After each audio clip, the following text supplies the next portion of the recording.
हमरा पढ़ल भेजा स्कूल के दरबार पापा जी। पढ़ के करबो नाम रोशन हम तोहार पापा जी। पढ़ के करबो नाम रोशन हम तोहार पापा जी। कैसे पढ़े भेजियो स्कूल के दरबार बिटिया। कैसे पढ़े भेजियो स्कूल के दरबार बिटिया। एको फूटल कौड़ी नहीं हको पास हमार बिटिया। एको फूटल कौड़ी नहीं हको पास हमार बिटिया।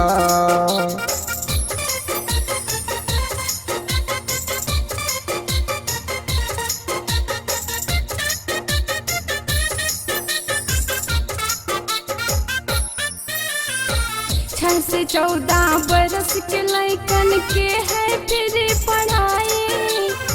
नहीं लगते फिसवाए कौन एडमिशन कराई।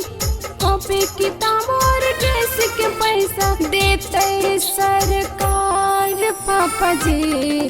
पढ़ के करबो नाम रोशन हम तोहार पापा जी। पढ़ के करबो नाम रोशन हम तोहार पापा जी।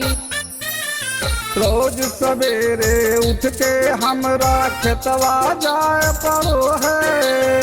गाय भैंस के सानी पानी हमरा करे पड़ो है। तोर माई पड़ल हो खटिया पर बीमार बिटिया।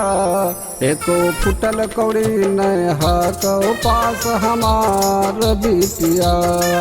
एको फुटल कौड़ी नहीं हको पास हमार बिटिया।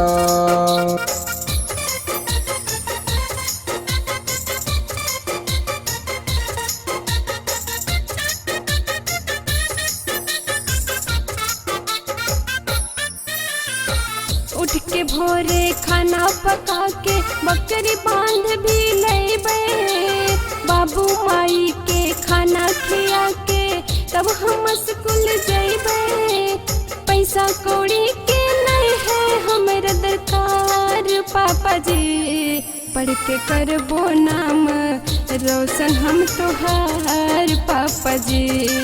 पढ़ के करबो नाम रोशन हम तोहार पापा जी। चल बेटी हम नाम तोहर स्कूल में देवो लिखाई। खेलिहा कुदिहा नहीं मन से तू करिहा खूब पढ़ाई। ऐसन मौका नहीं जाए देबो बेकार बिटिया। एको फुटल कौड़ी न हको पास हमार बिटिया। एको फुटल कौड़ी नहीं हको पास हमार बिटिया।